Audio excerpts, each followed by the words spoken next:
What's going on, everyone? This last year has been a total grind. I've been working a few different jobs, living here in Southern California. And now that I'm working for myself, starting my own media company, I'm gonna have some time for travel. So I'm looking at international travel to Scotland, Morocco, and then some domestic travel through the United States. I wanted to make this video for you, my YouTube community, to talk about my philosophy on travel. And contrary to what I see a lot of friends do and I see a lot of other people doing, I do believe that there's a better way to travel. So here are my 5 philosophies to international and domestic travel. Number 1, respect the locals and get to know them. I'm always most fulfilled when traveling, when I blend in. So when I go to another place, when I go to Japan, when I go to England, when I go to Mexico, I realize that it's someone else's home and I respect that home.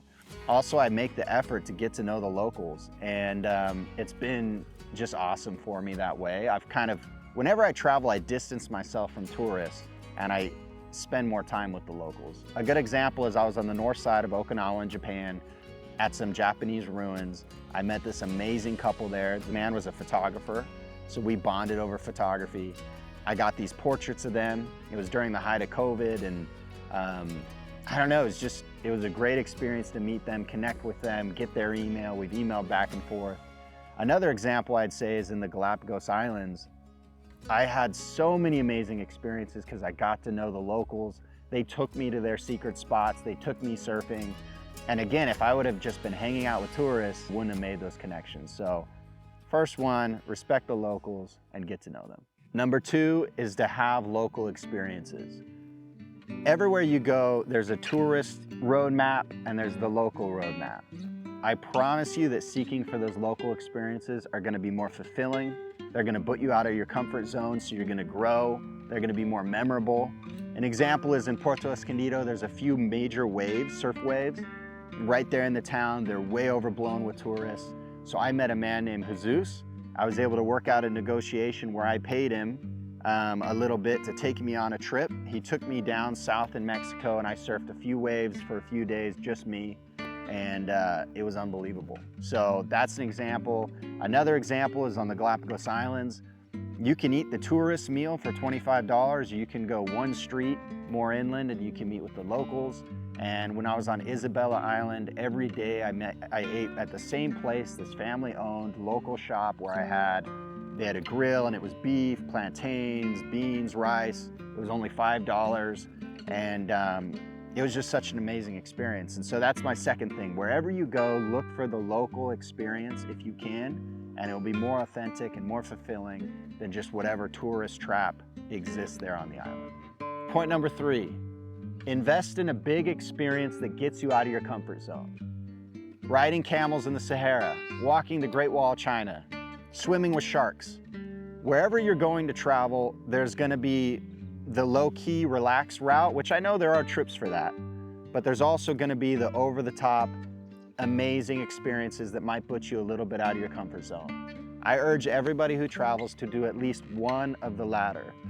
Wherever I've traveled, the swimming with sharks experience in the Galapagos or on Hawaii, or even free diving, on Oahu, those things that a lot of people wouldn't even think are possible are the things that I'm going to talk about for the rest of my life.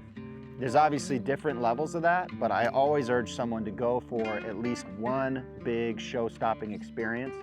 And if it comes down to budget, maybe putting a little bit less into the accommodation, a little less into the food, and have at least one of those experiences that you're going to talk about for the rest of your life. Point number 4 is capture the moment.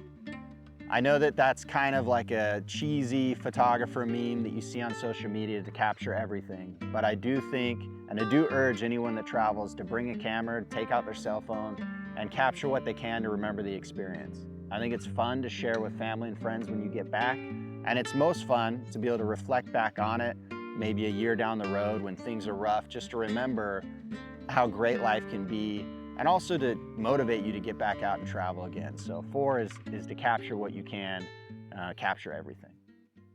All right, the 5th and final point is to be mindful of your expenses and your finances. I'm gonna breeze over this. I'm sure there's videos that go into it way more thorough than me, but here are a few tactics that I use when traveling to save money. One is accommodation. I always try to stay in a more affordable accommodation, possibly a hostel. I'm not big into group rooms, so I get a private room, but still, in my experience, you can save a ton of money doing that. Food, I like to eat healthy and I like to eat well, but I always try to go for the local option if I can. That's way cheaper than whatever tourist option there is.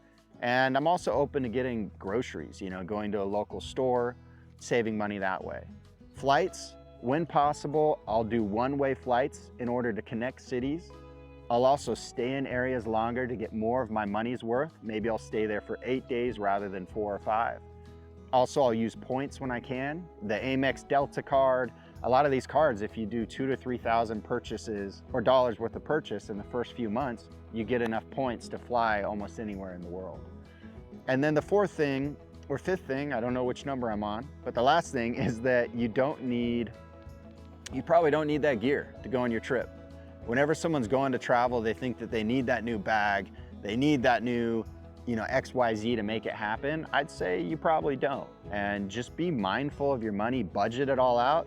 And I think you're gonna surprise yourself. When I traveled for 6 months, I was spending less money traveling than I am living here in the States.